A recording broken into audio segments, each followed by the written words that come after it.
So I don't know how to teach math methods. I've done it about 25 times. I'm never satisfied with the impact. I change it every time. I think the issues are much more complex than that, of how do you help somebody fundamentally change their orientation to teaching. And so I think we need to be careful with some of our metaphors. Okay, so what I intend to do is to share some ideas, some things I've been thinking about, some things that derive from some of our research. I hope it will disrupt some thinking about math teacher preparation, provoke some discussion, questions, and debate. So one of the things I think that is really important is that we have to recognize whether we are in the process of fostering change or induction into a system that is. Okay, so you already see a similarity with Rochelle's work, even though the kinds of things I'm going to talk about are greatly different. But the task of inducting teachers into a system as it is greatly different from trying to foster change, trying to have these new teachers be eventual leaders of a different way of teaching mathematics. And a lot of the solutions that we see proposed are really solutions that foster induction and not change. So everything in my talk is oriented by this idea that we are in the business of fostering change. So I'm not a constructivist. I don't belong to the church, okay? And I don't think anybody in education should belong to any of these churches. These large orienting theories are useful tools, and in education we need to use as many of them as prove useful. We need to figure out what's the different work that these different tools do and put them to work for us. So why don't I know how to teach methods? Well, one of the reasons is because of the insufficient time. The job does not match the time I have with my students to do the work that needs to be done. Okay, and it's hard to get people in the various positions of power to understand the nature of the change that needs to take place and what it means to engender that change. So most of the solutions are vastly undertimed. And the other is that I don't know enough about prospective teacher development. Okay, which means I don't understand both how to develop particular goals, and I don't know enough about how to sequence goals. Okay, and I would argue I'm not the only one. I think that that's where we are as a field. So what can we say about time? Well, one is that I think there are several things that could contribute to giving us more effective time. One is the role of content courses. If we're going to change teachers' understanding and image of what it means to teach mathematics in a way that is conceptual, in a way that meets many of our other goals, then we have to allow them to learn mathematics in those ways. If we're sending them off to the math department to get a traditional math course, that's part of the problem, not part of the solution. Obviously, we need more time in education courses. We use methods as an abbreviation or as a short word to refer to these courses, but I hope they're not methods courses. And we need appropriate mentor teachers. And generally we don't have a cadre of appropriate mentor teachers available. So that which they are being exposed to in the schools is very often not an example of what we want them to grow into.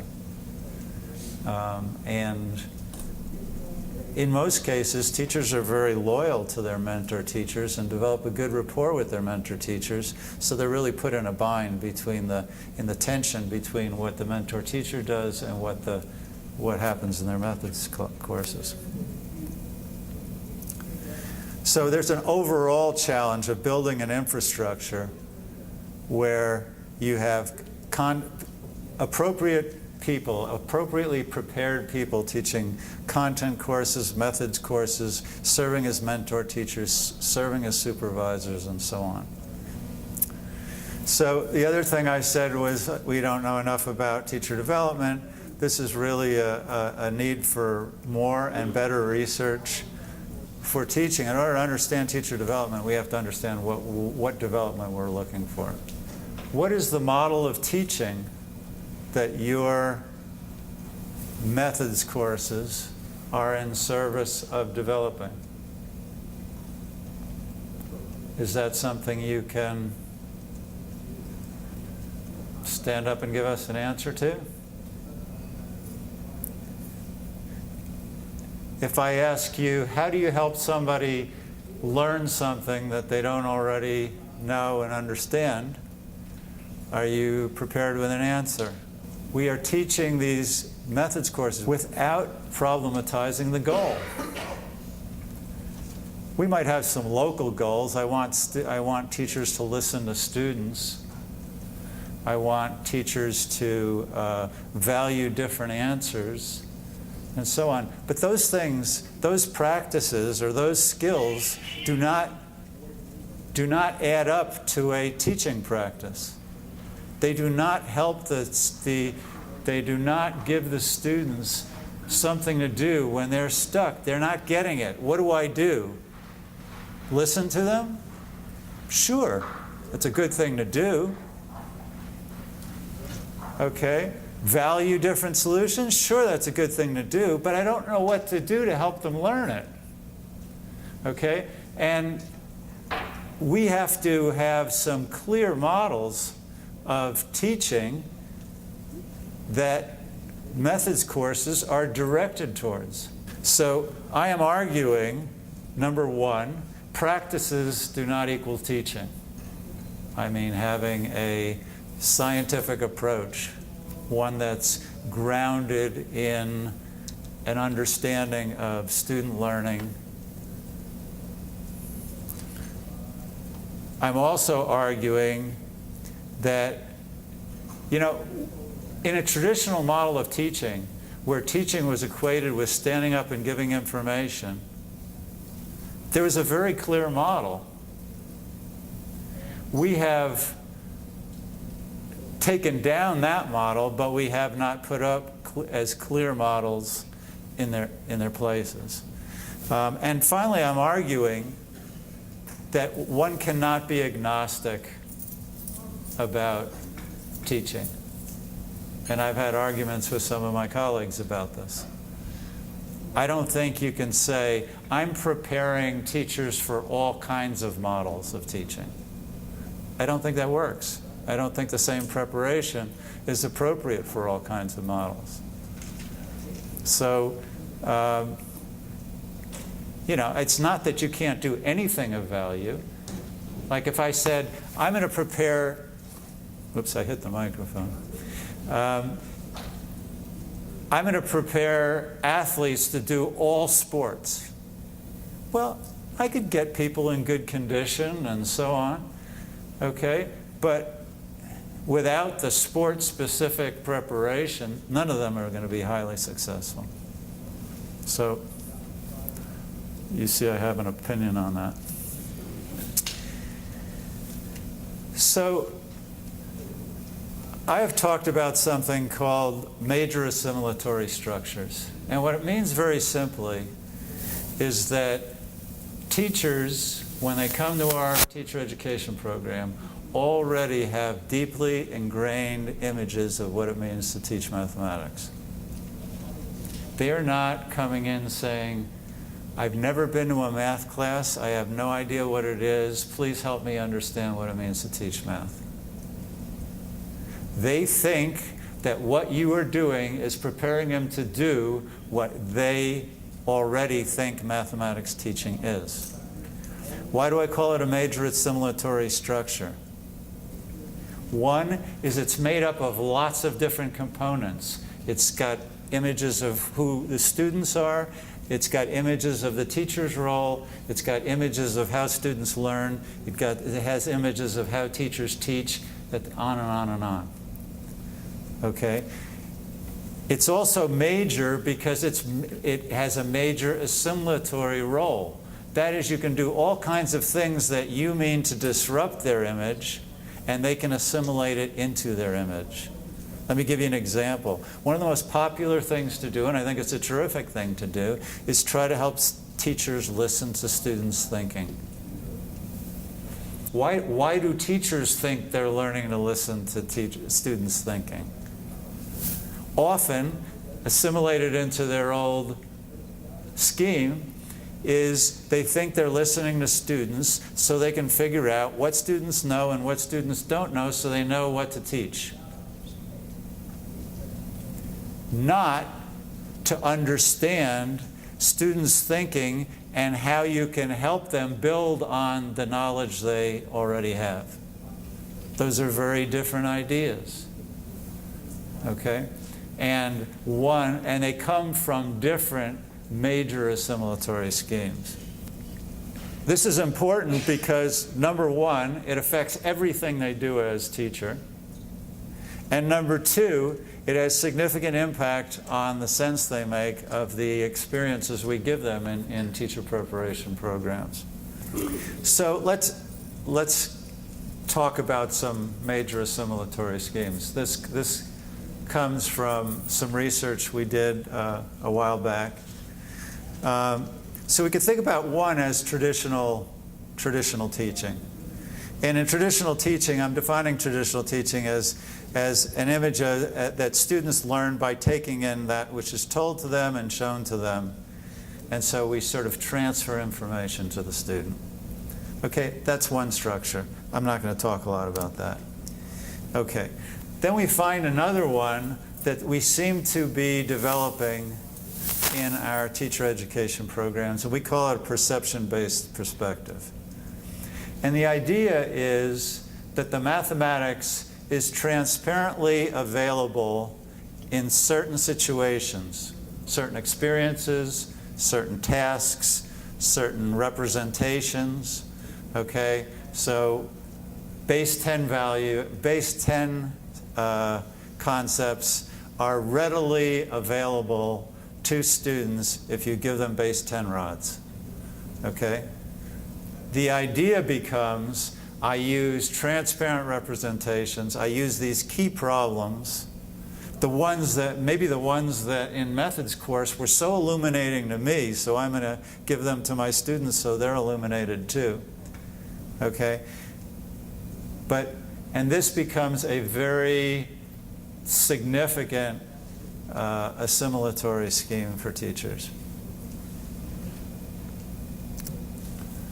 So the third one is the one that we would like to move teachers. We call it conception-based. And this has several components. One is that knowledge affects what we see in the sense we make.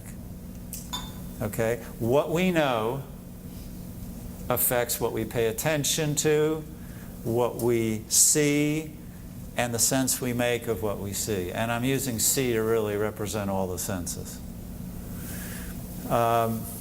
So our experience is structured by what we already know and is not dictated by the manipulative or the lesson or any of the other aspects of the lesson. And two, we learn by building on prior knowledge. We don't take it in from the materials, we don't take it in from somebody else, but rather we have to work with what we have. So let me give you a couple examples. Counting.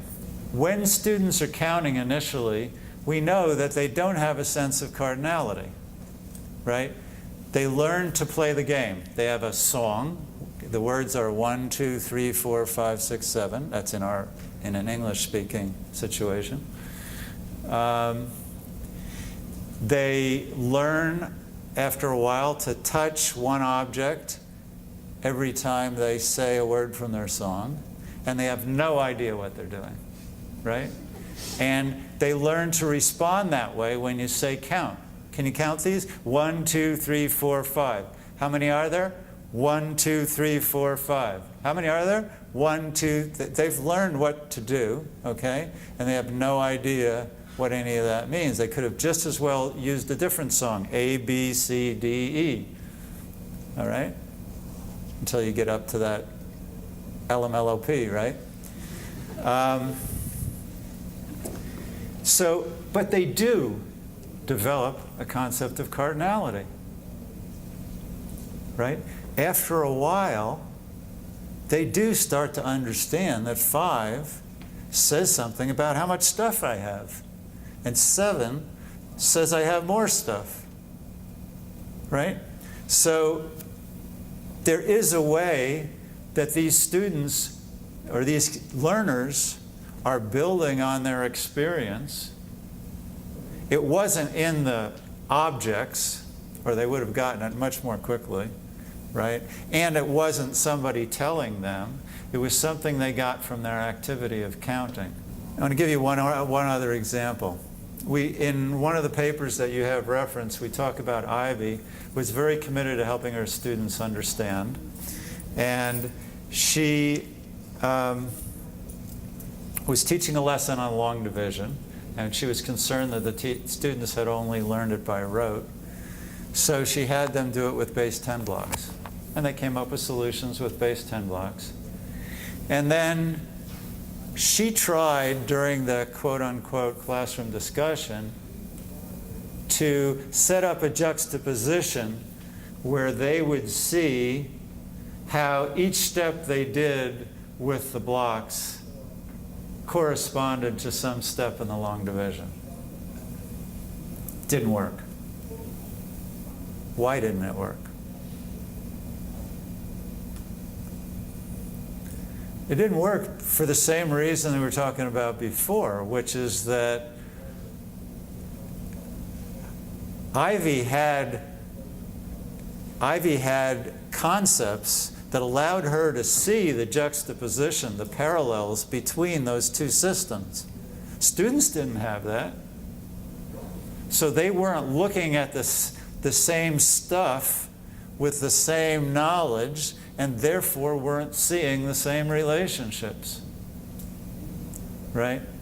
So this is an example, again, of the perception base. For Ivy, this was transparent. So I want to talk about pedagogical concepts.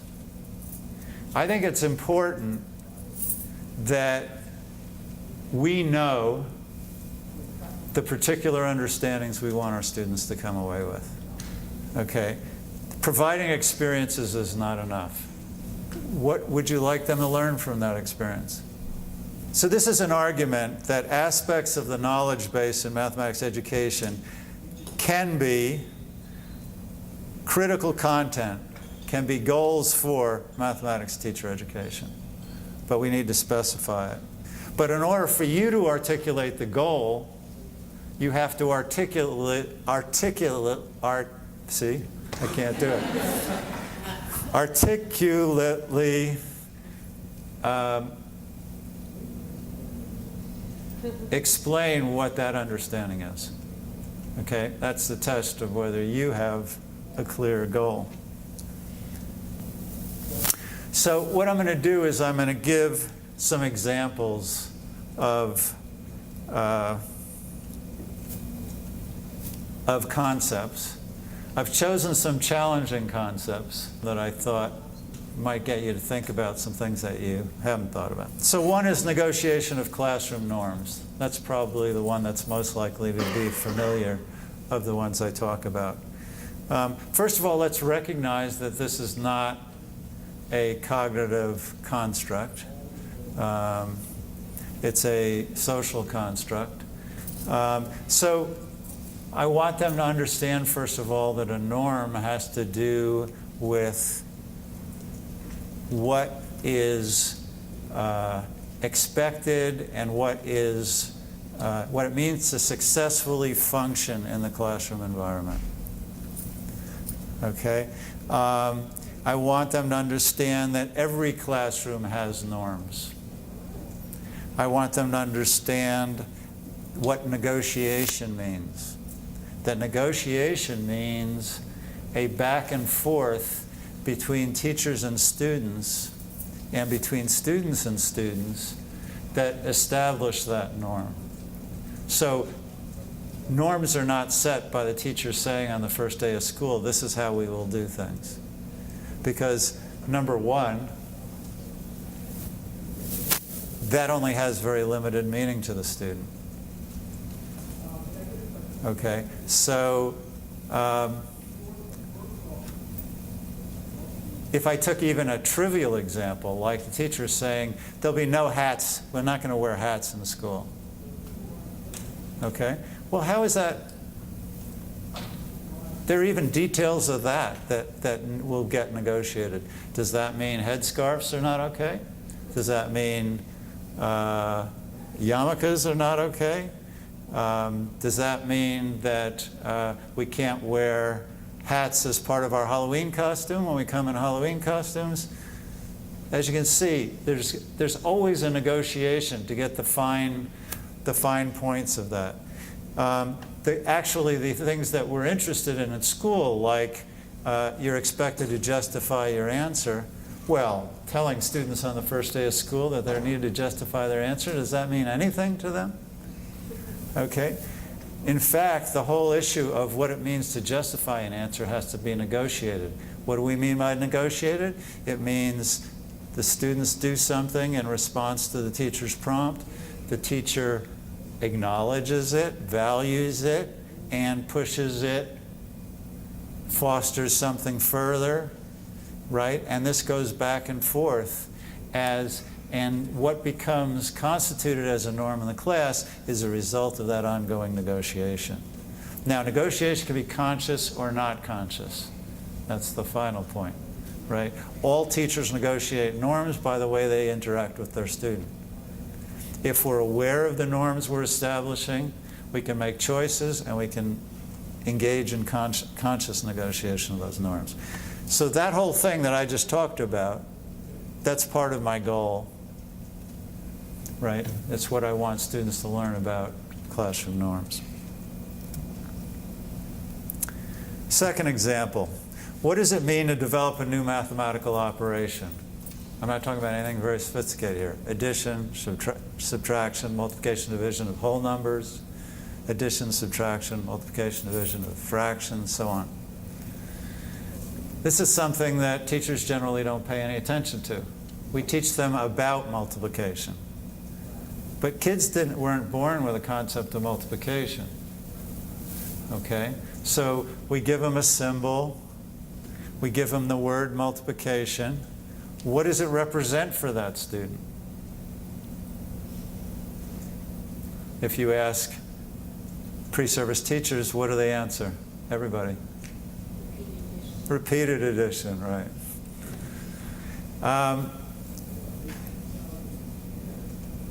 So here's the way I think about a new operation.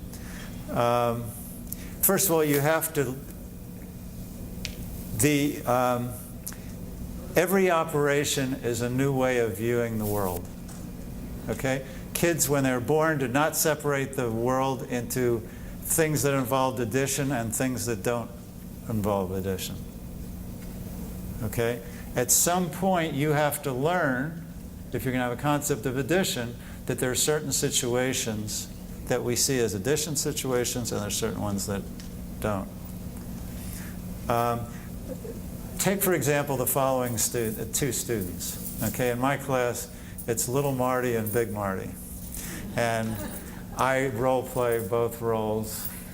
And I also do sort of a chair thing where I'm the teacher and the student and jump back and forth. And so little Marty's given the following problem. I have this train with 3 boxcars, and I have 12 little pellets that I want the train to carry, and I want to put the same number in each boxcar. How many will I put in each car? And little Marty says, okay, here are my 12 pellets, 1, 1, 1, 1, 1, 1, so on, 4. Okay? Big Marty is given the same first problem. Big Marty does the exact same thing as little Marty. Big Marty is given the second problem, and Big Marty looks at the teacher and says, like it's a stupid question, 4. Okay? What's different about these two students? And I argue that Big Marty is able to think about a common structure that these problems have. The knowing what is the same about these situations is that which we can label as division. Okay, in this case, partitive division. It's not exhaustive of division, okay, but that's an important piece. So this is one of the things I want teachers to learn. Okay, 3, reflective abstraction versus empirical learning. Let's say that we want students to understand something about the product of 2 odd numbers. So some of the students, what they do is they take their calculators and they punch in, or they can use any way of computing. They punch in 2 odd numbers and they find, oh, I got an odd number. And they punch in another 2 odd numbers. Oh, I got an odd number. So, okay. What? Somebody say something? No? Okay. And are they developing a mathematical concept? Are they developing a mathematical concept? Because they're starting to believe that whenever I multiply 2 odd numbers, I get an odd number. Are they learning a mathematical concept? Talk to me, yes or no?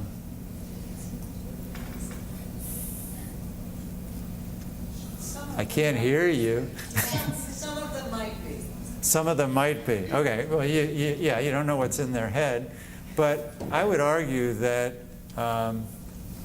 if they are, they're not learning it from this activity, because this activity affords them nothing, okay, except noticing a pattern that they don't understand. So this is what we call what I call empirical learning, which is that they're drawing a conclusion by seeing a pattern in inputs and outputs. It's a black box phenomenon. That's not what a mathematical concept. A mathematical concept is never the result of empirical learning. Did I say there's not a role for empirical work in a math classroom? I didn't say that. I said the concept never comes from empirical learning. Let's contrast that. Here's a different approach. Let's say we define even as all objects can be paired, right? Everybody has somebody to dance with. And odd, that after pairing, one object is left unpaired. One person has no partner to dance with. Odd is kind of a sad story, right? So then we give students tasks where they work on the product of multiplying odd numbers. Now, first of all, you have to have a concept of multiplication. That's a prerequisite to this. Okay? They can represent multiplication. Okay, so let's say we give them the problem 5 times 3. So they set up their 5s. 5 is odd because we can make 2 pairs and 1 without a partner. Okay, then the question becomes, well, we can pair up some of those extras, right? but there are three. 3 is odd. It leaves a partner, right? Through this activity, one comes, after one does it enough times, different numbers, one comes to be able to realize that if I have X odd numbers, I'm going to have X leftovers. And if X is odd, I'm not going to be able to pair them, right? So if I have an odd number of odd groups, I'm not going to be able to pair everybody, so odd times odd is odd. This is what I would call a mathematical concept. This is the development of an abstraction. I'm talking about the anticipation that allows one not to go through the activity. Okay, so I don't have to go through this whole process. I can anticipate the result of my activity. And the way I define a mathematical concept is a mathematical concept is a researcher's articulation of intended student knowledge of the logical necessity involved in a particular mathematical object or relationship.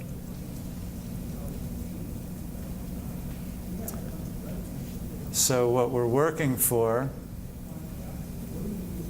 so this connects with the idea of reflective abstraction, not empirical learning. What we're working for is the knowledge of the logical necessity. Whether it's the child counting, who understands the logical necessity of 6 being 1 less than 7, right? Or of 7 always indicating the same amount of stuff, same cardinality of stuff, I should say. These are examples of students knowing the logical necessity. Can the student explain the logical necessity in cardinality? No way. Okay? But we as mathematics teachers need to be able to articulate what it means to know the logical necessity of that idea. All right? So those are 4 examples of what I consider important pedagogical concepts. Okay? They're specific to mathematics, okay, but they are not the kind of things that a mathematician would need to know. They're specific to people engaged in teaching mathematics. So I'll point out a couple of things about that. One is people often confuse the articulation of concept with the name of the concept.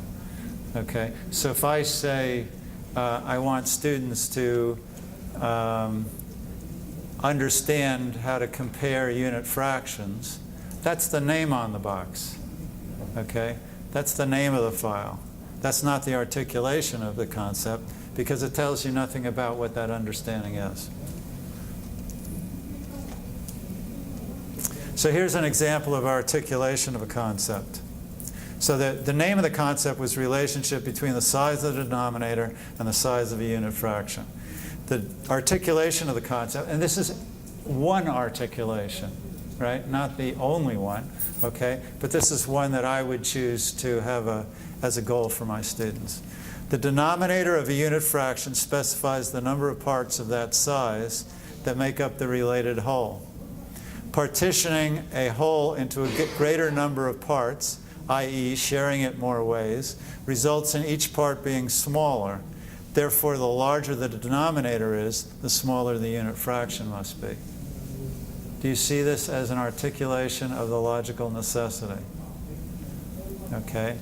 It in fact looks very much like a justification, right? But justification requires the articulation as well, which in many cases may be our goal. The articulation of the concept specifies the learning goal, and I'm really applying the same idea to math concepts and to pedagogical concepts, if you see the parallel. And the last thing I would say about a concept is it's always in relation to what the students know. Math, let me tell you what I think I do know. One, we need to change the image that prospective teachers have of mathematics teaching, and this is not an easy feat. And anything less than that is not going to work. So we need to think about how to change this major assimilatory structure.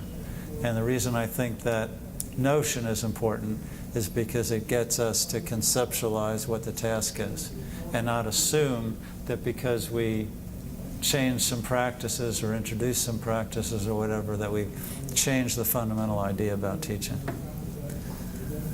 I'm convinced that a big part of changing the image is actually getting the teachers to learn mathematics in some new ways. Second thing I know, or I think I know, is that we have to problematize and specify the teaching that is the desired outcome. If I asked you, if we were to watch each other teach math, do you think we would all teach math in essentially the same way? Would we all be wildly enthusiastic about every other person's math teaching? For some reason, we don't problematize this. We don't even talk about it for the most part. We're all trying to get students, our prospective teachers, to do it. And it is not problematic. We must have specific conceptual goals, pedagogical concepts. It's necessary but not sufficient. We need empirical studies of the development of pedagogical concepts and trajectories of concepts. And we need development of a theoretical base for teacher education. I'm not just talking about large orienting theories like constructivism or situated cognition or something of this type. I'm talking about very specific, more local theory that helps us understand how to help teachers learn very specific kinds of things.